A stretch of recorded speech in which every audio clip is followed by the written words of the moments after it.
Hello po mga konstraka, magandang umaga po sa inyo lahat. Nandito po uli ang inyong kakonstrak na si Benny nagbabalik at syempre ang BS Hernandez 19TV po. Welcome back po muli dito sa aking munting channel, sa mga dati na po nating mga subscriber at syempre sa mga bago rin lang po dito sa aking munting channel. Maraming salamat po sa pagsuporta nyo palagi sa akin.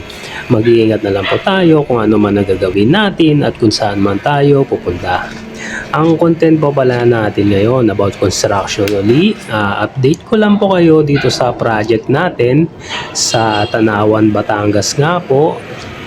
Bernice unit sa Philinvest pa rin po. Ang huling update ko pa pala dito sa inyo, yung nagbuhos po kami ng topping nga po dun sa pinaka floor pad po natin. Hindi na po ako nakapagsunod ng update ng mga video, yung mga asintada po natin, plastering, pati po yung mga iba pang nating nilagay dito sa ating unit. Kasi po nagka-problema yung ating cellphone, kaya hindi po tayo nakapag-upload ng mga video vlog po natin. Ngayon po, nakapag-upload po ulit tayo dito sa ating project nga natin dito sa Tanawan, Batangas nga po, sa Bernice model nga po na unit. Ayan. 4 na unit po yung itinayo natin dito.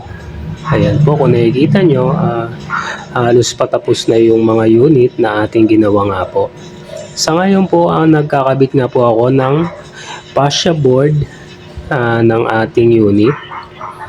Ang ginamit ko na fascia board po dito, ang kapal niya is 10 mm.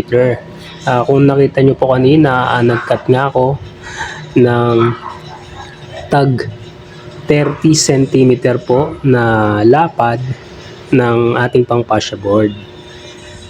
Ayan. Ito po yung ating mga unit na ginagawa nga po. Na halos kompleto na po yung unit sa wrap nga po.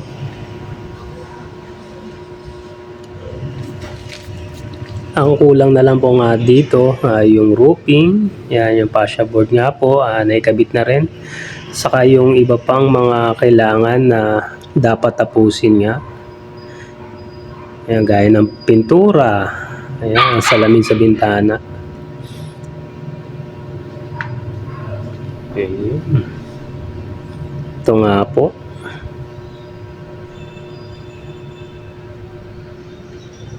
Ayan, kasama po natin dito si Kuya Ronnie nga po, ayan, naglalaba.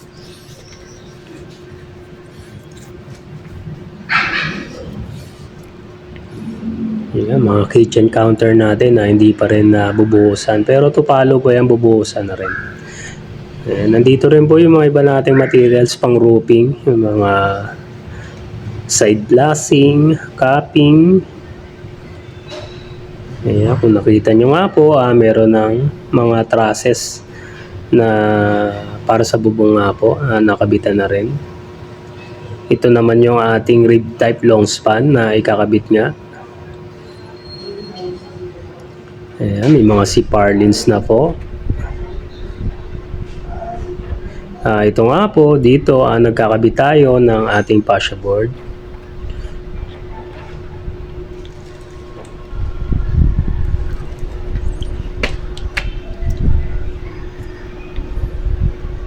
Ayan, ang sukat po ng ating fascia board, 10 mm nga po yung kapal.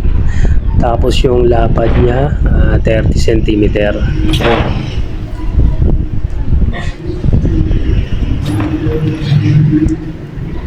Ginagamitan na lang po natin ng black screw para maikabit po itong ating fascia board.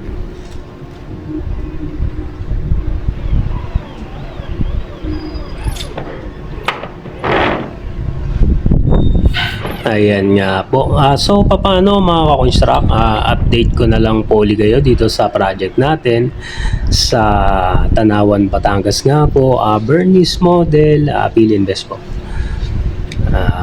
Muli po, huwag niyo po kalimutan mag-like, share at subscribe po ha. Lalo na po sa mga bago rin lang po dito sa aking channel, huwag nyo rin pong kalimutang i-click yung notification bell para update po kayo palagi sa mga bago ko pa pong mga video na i-upload nga. Muli po, maraming salamat. Bye-bye po. Ingat po tayo dyan mga Coins Rock. Thank you po. God bless.